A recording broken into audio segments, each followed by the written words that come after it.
Okay, welcome to the story of our Jewish people. The goal of our class is to go through some of the early Jewish history to get an understanding of where we're coming from, and therefore have a better understanding of what we have to be proud of, the heritage that we have. And I like to use the example of the Marine Corps because in every branch this is true, but in the Marine Corps, how much more so? Every battalion knows that battalion's history. They know where they fought, where they won, what they achieved, and it creates a tremendous pride within the battalion because you have an honor to uphold of those that went before you and set a standard for those that come after you. And so the same way, Tzivois Hashem, the armies of God, we need to know where we're coming from and what we have to be proud of. And we know that we also have to hold the standard for the next upcoming generations. And so that's what we're really going to be talking about. So I want to begin the class. We could start with the first book of the Torah, which is Bereshis, the beginning of creation, and go from there and talk about the creation and Adam and Chava, Adam and Eve, and that 10 generations. But actually, we're going to skip that part, and we're going to go straight to Noah. And we're going to start from there because every descendant, every person in the world today is a direct descendant of Noah and his family, right? So I want to skip to that part of the story. And in the Parsha of Noah, and at the end of the Parsha of Noah, we also have the introduction of Avraham, Abraham, the first Jew. And so I want to begin tonight with just talking about the story of Noah. And we're going to try and skim through a little bit, not cover everything, but we're going to be focusing not just on the words in the Chumash itself and the Torah itself, but in the Medrash. What is the Medrash?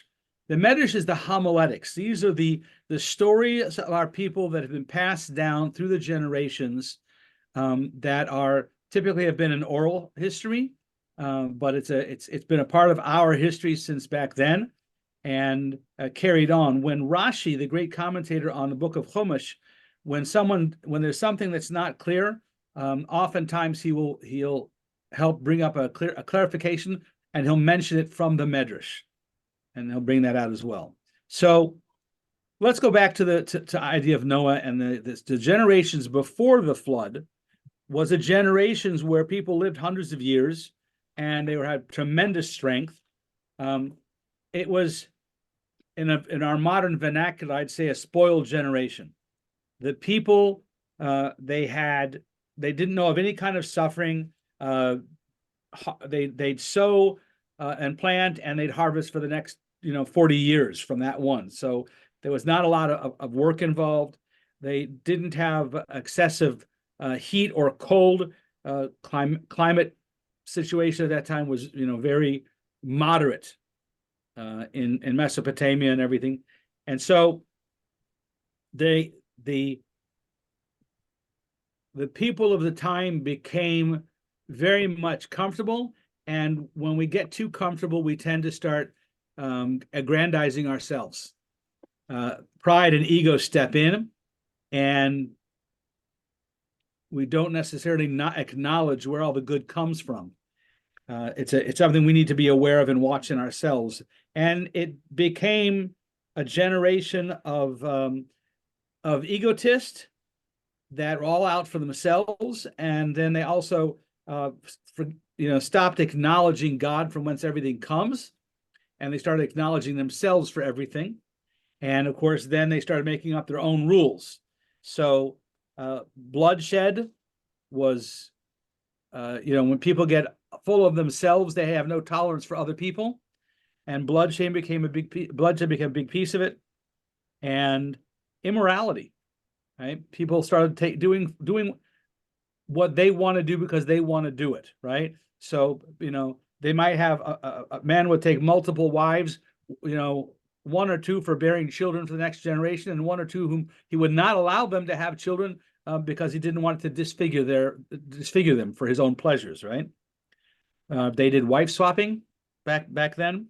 They legitimized marriages between men and between animals. Completely forgetting the entire point of God's creation of be fruitful and multiply and fill the earth, which is back to the Parsha of Noah, of Bereshis. And it all became if it feels good, do it, which we remember from the 60s as another rehappening from that, right? Even the judges became corrupt. But there's a tremendous amount of tolerance on God's part of things because, at that point, the world was still different from today because it was prior to Matan Torah, the giving of the Torah on Mount Sinai. And so it was all dependent on people themselves to reach out to God and to bridge that gap, which is kind of hard. But the bottom line became robbery. Now you might say, wait a second, you talked about bloodshed, and that didn't cause God to step in and say, hey, wait a second, but robbery does? Yes, because robbery at the very foundation is a disrespect for other person's property. If you can't respect someone else's property, then everything goes. Right? So the civilization is completely undermined when you can't respect somebody else and their property.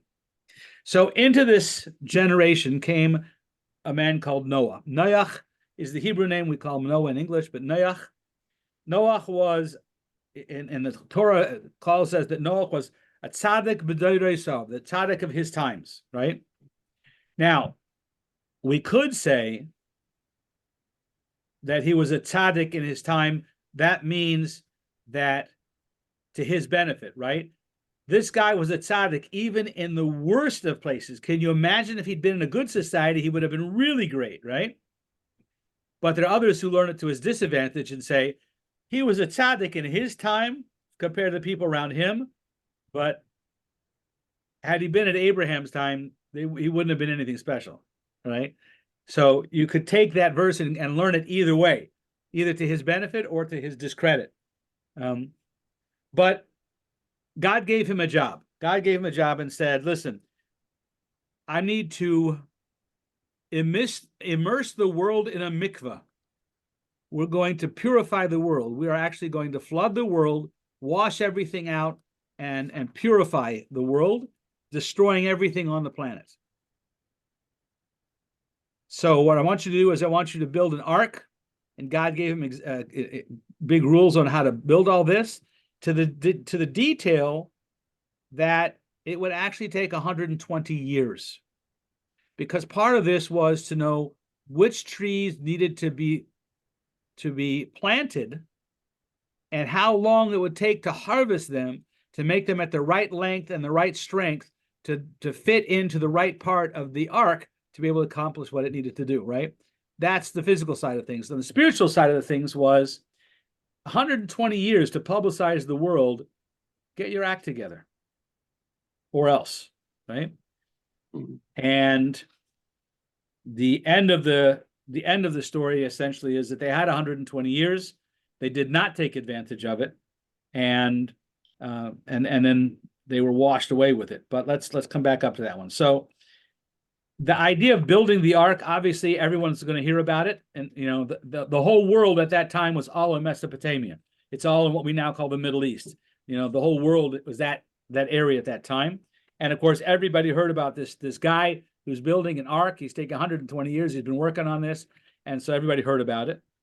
And the building of the ark was a warning for everyone else, but it also served to purify Noach himself. All right, because we had talked about when things come too easy, then we seem to not appreciate them as well. And come to expect things, the things will be given to us, right? Noah had to work for this. There was an opportunity here, and it was going to be hard work, and he would have to earn it. But that means he had an opportunity. He had an opportunity to earn it, right? And so in a sense, that's the great part, is he was given the opportunity to earn the fact that he and his family are going to be saved. So he worked on that for 120 years.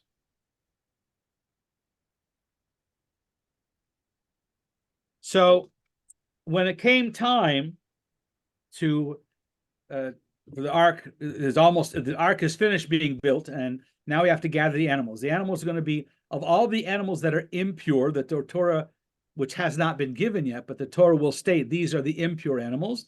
We take 2 of each of those, male and female, so that after the flood, they'll be able to repopulate the world. Of those which are kosher, he's going to take 7. And we'll see later on in the story, the reason he's taking 7 of the kosher animals is because 2 will be there for populating the world. The other 5 will be used as sacrifices to reestablish the world and to acknowledge God and his salvation for those in the flood, and set a pattern of this is how we behave. We acknowledge God and thank God, right? There's a couple of additional parts about the Teva, the ark itself. One is that not only would Noah bring in his 3 sons and their wives and his wife, so that's a total of 8, right? But there's a giant by the name of Og Melech HaBashan. Og at that time was a huge giant. He was of a different species on the earth, and he was one of the last ones. He survived the flood by hanging on to the ark, and Noah permitted this because he also knew that he was going to be imperative for the future. He's going to be doing something in the future that he'll be needed for, so God keeps him alive, and does that through hanging on to the ark, on the sides of the ark and everything. Even when it came time for the flood to begin, which is on the 17th day of the month of Cheshvan, the rain started to fall, and it fell gently at first, again, still giving people an opportunity to change their ways if they chose to. Even Noah himself couldn't believe this was actually happening. I mean, yeah, he spent the last 120 years building an ark, but when it came time to actually make the floodwaters, he was like, couldn't really believe it was going to happen. And he hung out to the very last minute until he finally ran into the Teva himself. The Rishoyim, the wicked of the generation, as this is going on, they thought that they're going to prevent Noah and his flood and even God from doing anything. God surrounded the ark with lions, so they couldn't come close to destroy it, and until it was too late. Not to think that Noah and his family had an easy time in the ark. There were 3 floors: people on the top floor, animals on the middle floor, and the garbage on the bottom. So people and food storage is on the top, animals in the center, garbage on the bottom. Animals have different feeding times. There are those that are nocturnal, early nocturnal, late nocturnal, early morning feeders, afternoon feeders, late afternoon feeders. And so Noah and his family were preoccupied the whole time taking care of the animals in the ark, and prayer. There were a lot of time spent in prayer even while they were working. The ark floated like an ocean liner, rained for 40 days heavily, but in addition to the raining, God opened up the wells and fountains of the earth. And so you had water from above and water from below, and it reached a point where the highest mountaintops of that time were under 30 feet of water. So the whole world was completely flooded. Interestingly enough, nothing that lives in the sea was damaged. All the ocean-dwelling animals, not at all damaged. Why? Well, in the generation leading up to the flood, mankind had corrupted everything it could get his hands on. So fowl and animals, the land, trees, shrubs, anything he could get his hands on, man messed with it and therefore corrupted it. But that which lived in the ocean never was corrupted because man couldn't get to it. And so that's part of why this was a mabul, a flood, to destroy the world. On the rain fell for 40 days. On the 27th day of Kislev, the rain ended, and then the waters still remained a flood all over the earth. And it was 150 days. The mabul prevailed for 150 days. It was on the first day of the month of Sivan that God remembered Noach for his merit, and he closed the fountains of the earth. And so now the water has stopped from above and from below, and it started to recede, began to recede from the time of the first of Sivan. That's when it started to recede. By the month of Av, the Hebrew month of Av, now mountaintops began to be visible. Noah waited yet another 40 days, and then he opened up the window of the ark to check out what was out there, and he wondered if it might now be suitable. He chose a raven, a blackbird, to send out first. It refused its mission, circled the ark, came back in, never went out. Noah waited again, and this time he sent out, after 7 days, he sent out a dove, a white dove. Now, unlike the raven, the dove is considered a pure bird. It has a fidelity to its mate. You know, we have special laws about when you kill a bird, if you know it has a mate, right? So they have to take the mate at the same time. The ravens, you don't. Those you can, it's not the same thing. But the dove is very different because it has a mate for life, right? And so he sent the dove out. The dove found no resting place. The earth was still covered with water, and it came back. Noah waited another 7 days before sending it out again.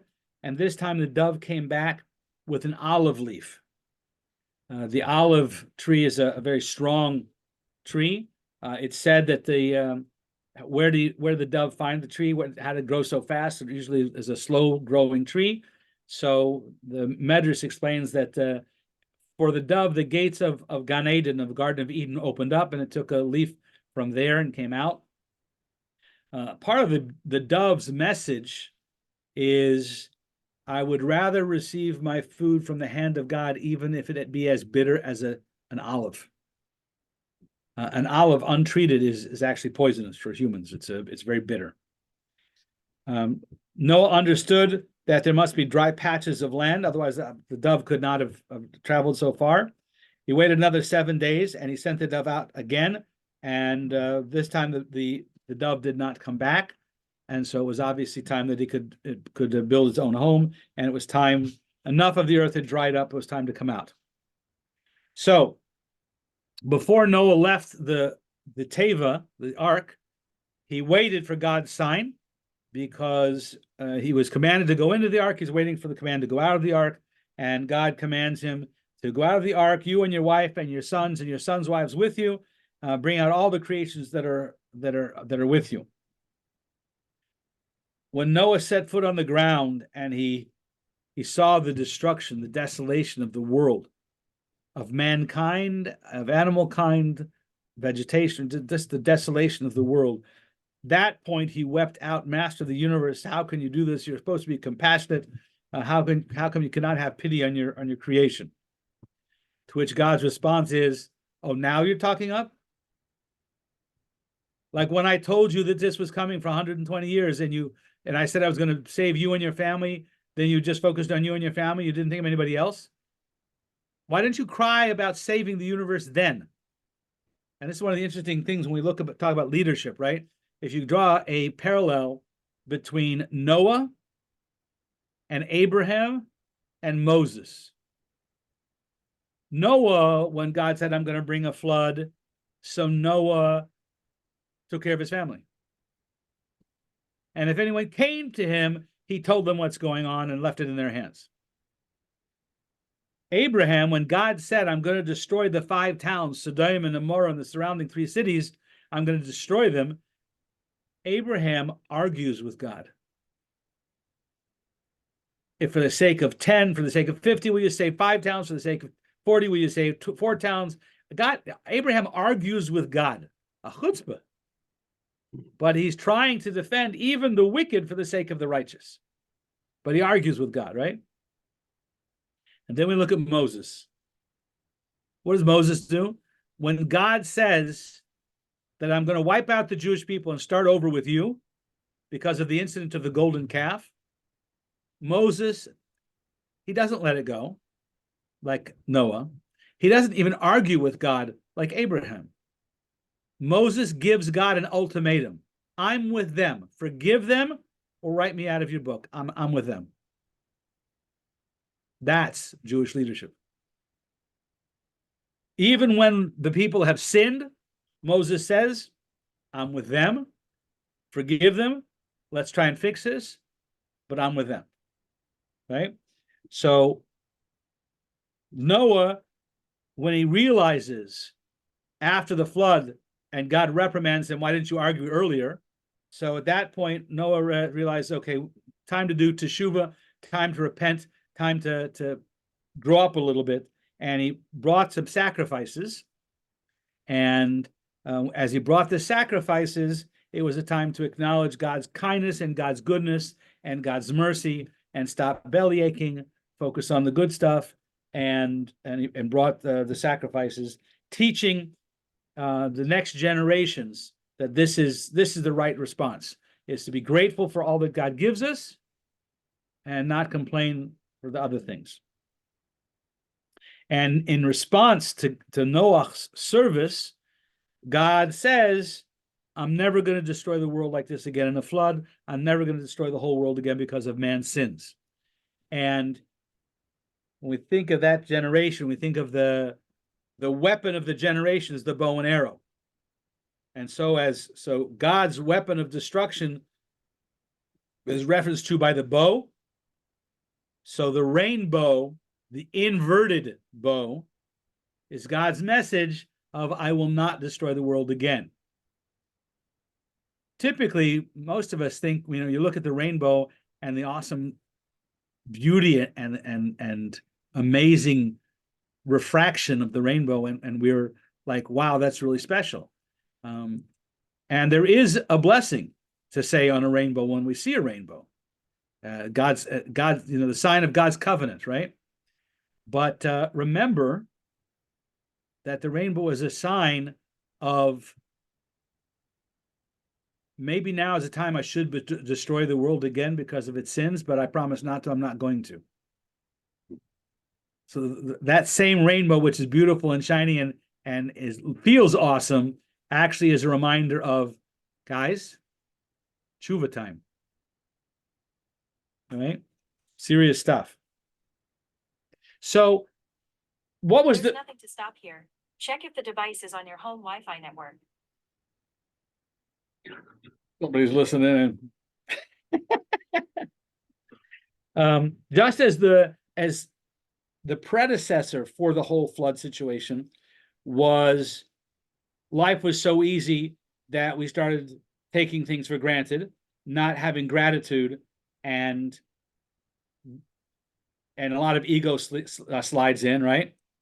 So now God is setting up the world that doesn't come so easy. You're going to have to work for a living. You're going to have to suffer challenges. You're going to have to overcome one challenge after another. Throughout your life, there will be one challenge after another. The intent of the challenge is to be able to reach out to God, acknowledge the grace and the goodness, but also to be able to call on God when we need him. God wants us to ask for our needs. Yes, we acknowledge that whatever he gives us is for our best. And even if I don't like what I'm getting, I have to understand and acknowledge that God knows this is what's best for me. Suck it up, buttercup. But this is for my best interest. I have to acknowledge and be aware of that and appreciate it. And so God now tells Noah to be fruitful and multiply, fill the earth. The fear of you will be upon all the animals of the earth, and as I give them into your hand. In other words, because Noah saved all the animals will forever be in fear of mankind. They owe their existence to mankind. It's at this point that God says, we no longer have to be vegetarians, and you saved the animal kinds, and now you can partake of their meat with restrictions. You can't can't have cruelty to animals. The laws: you can't eat a limb eat you can't cut off a limb from a living animal to eat it. Which basically is an overriding thing of no cruelty to animals. Now, we could say, well, why do we need this? Just because we're, because we want to eat meat, therefore now we're allowed to eat meat? Chassidus teaches us there's a deeper piece of this. Chassidus teaches us that the responsibility of mankind is to elevate the whole world. So why is it that if mankind is the greatest thing on earth, right, the highest intellect, the prime being of earth, how come we survive by eating fruits and vegetables and animal and minerals, right? Like, how do we survive on that when we're the higher life form? And the answer is because the highest sparks fall the lowest. The most powerful divine sparks are in the inanimate objects, and then the plant kingdom, and then the animal kingdom. And the animal kingdom depends on the inanimate and the plant kingdom. So it's an upward arch, but our job is to elevate all of those. And so our now being able to consume meat isn't just like now it's a benefit for us. You get to eat meat, but rather now we have responsibility to use that as well to serve God.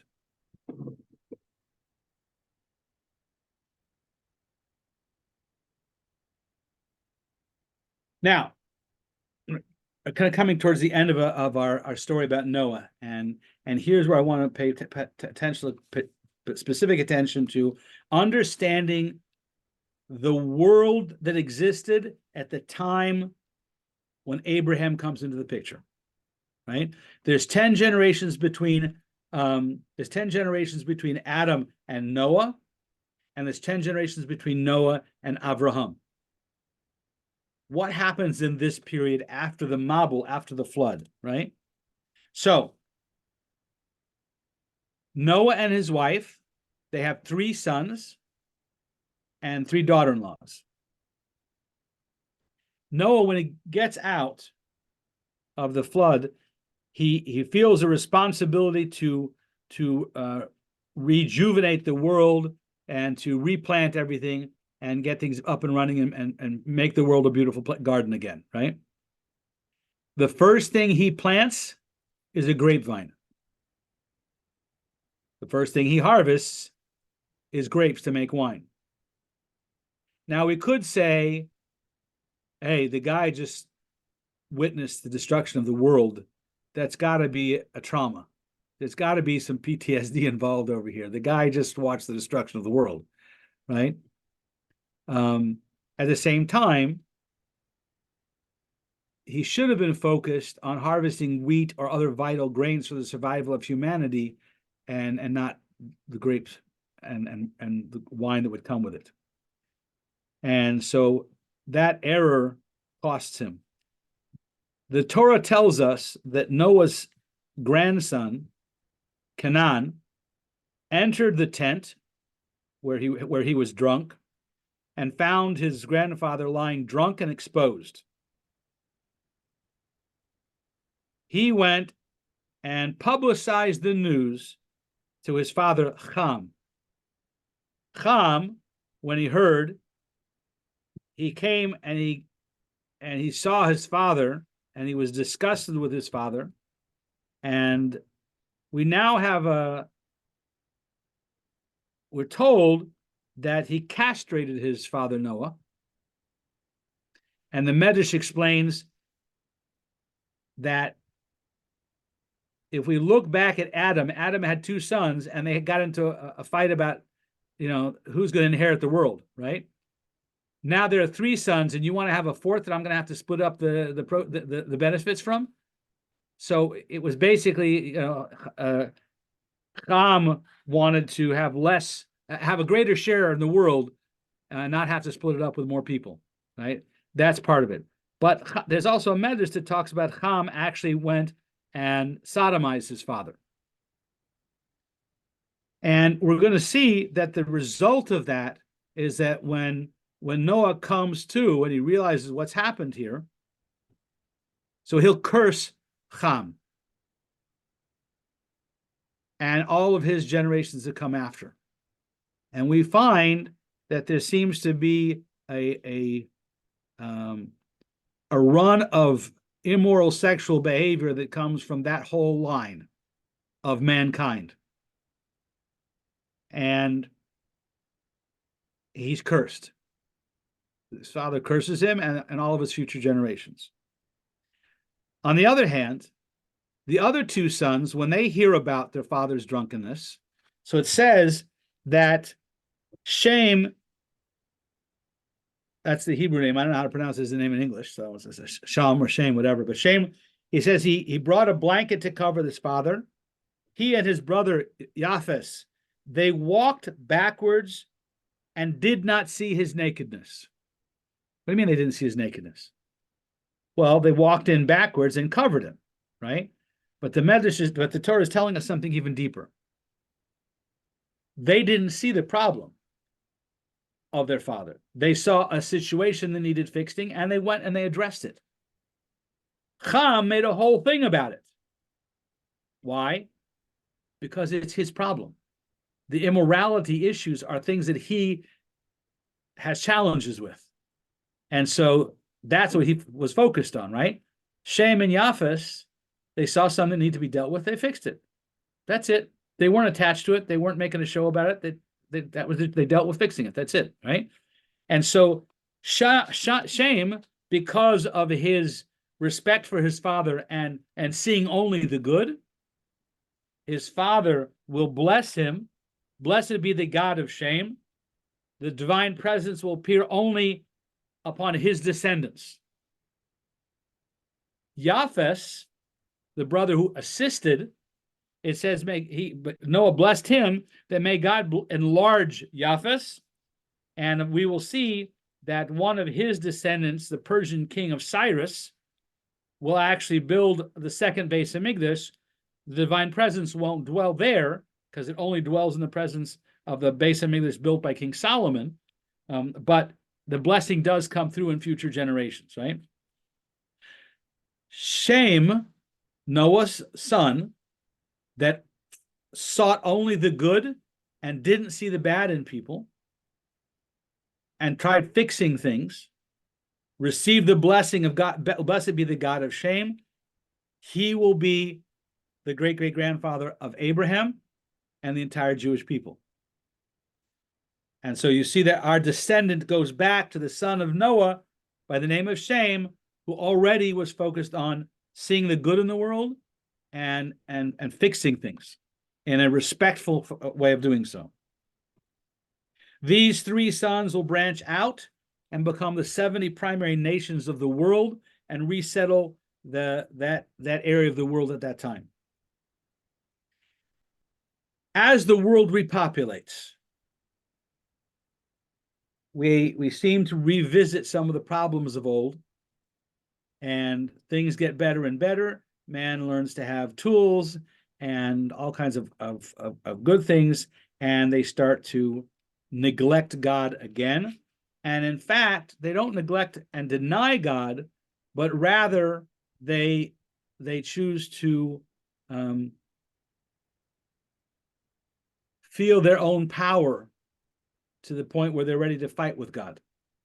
And along comes a guy named Nimrod. Nimrod comes along. Now, Nimrod, he was very cunning, very glib, a good liar, and he was a leader, but not to good things. One of the reasons that this happened is that Adam Harishon, Adam, the first man, had a coat in the Garden of Eden. That coat from the Garden of Eden had on it an element from each of the different animals of the world. And when he would wear the coat, all the animals would recognize his sovereignty. Noah, of course, had that coat with him in the ark, and he kept it amongst his precious possessions, because it had been owned by Adam and had been created by God, a godly garment, a holy garment. Noah's son Ham stole that cloak and passed it on to his son Cush, who in turn gave it to one of his most beloved sons, Nimrod. So Nimrod, when he would go hunting, he would wear this coat, and the animals instinctively would come to him, because this was a coat from Gan Eden, from the Garden of Eden, and it was Kaddish, it was holy. So even though the person was wearing it wasn't, the animals would come, and that's how it was. Nimrod became the most renowned hunter in the world, because he was always successful in his hunts, not due to his own prowess, but because he was using that coat. That coat will come back again in future story. We're going to remember that coat. It's coming up again. But Nimrod acclaimed divine power, and he told everybody they have to bow to him, and he became a god in his own right, of course, in his own mind, but certainly, and he led the people of the time. They decided that they were super powerful and strong, and they decided to build a tower, the Tower of Babel, the Tower of Babylon, Bavel. Bavel is an Aramaic word that means to confuse, to frustrate, right? And they built this tower to fight against God, to, hold up the heavens in case the rains would try and come again, but also to set up an idol on the top of the tower, the sword in his hand, to declare war against God. So one of the characters in the story at this point, we're going to skip ahead. There's a young man, about 48 years old, whose name was Avraham, the son of Terach, and he was well known for being an opposer of this whole tower project, and he blamed those who build the tower forsake God, who is the tower. And he would say, "Destroy, O God, their divine images, their divided tongue." What was interesting is that when God does decide to destroy the Tower of Babel, he does something unique. The people of the generation of Noah fought against God, and they deserved the entire generation to be wiped out, completely destroyed. The generation of Nimrod, the generation of the Tower of Babel, how come they didn't suffer the same fate? If you remember, in the time of Noah, the bottom line was a disrespect for other people's property, stealing. There was disunity and hatred amongst each other. In the time of Babel, the people were united. They were united against God, but they were united. And that unity, even for the wrong reasons, but that unity was impressive enough to God that he didn't destroy the generation. He mevalvel them. Mevalvels, he confused them. In other words, at that point, he cursed the people to speak 70 different languages. So they're trying to build this tower, and they're trying to talk to each other, and all of a sudden they can't understand each other's languages. And so that ends up in a bad communication and fights and battles between them, and it becomes a mess in and of themselves. God didn't destroy them. He let them do it themselves. But what he did is he actually evolved the language. He divided up their languages into 10 different languages. And so that's why they were able to survive this, not be destroyed by God, because of the unity they did have, but he did separate them. And so they separated, and that's the point at which they all found common speakers and separated into 70 different countries, 70 different languages of the world, and separated themselves to be amongst their own. There's 10 generations, as we said, from between them, and we'll be getting more into that next week. But the idea is that this is the world into which Avram at that time, Avram came into.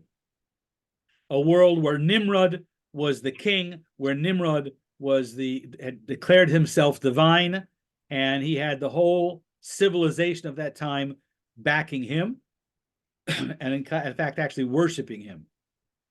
And so we're going to begin with who is the guy that has the audacity to go against all of society of the time, including the king who considers himself divine, to say, hang on, this is all BS, and to call it for what it is. And that's what we're going to pick up on from next week. Hang tight.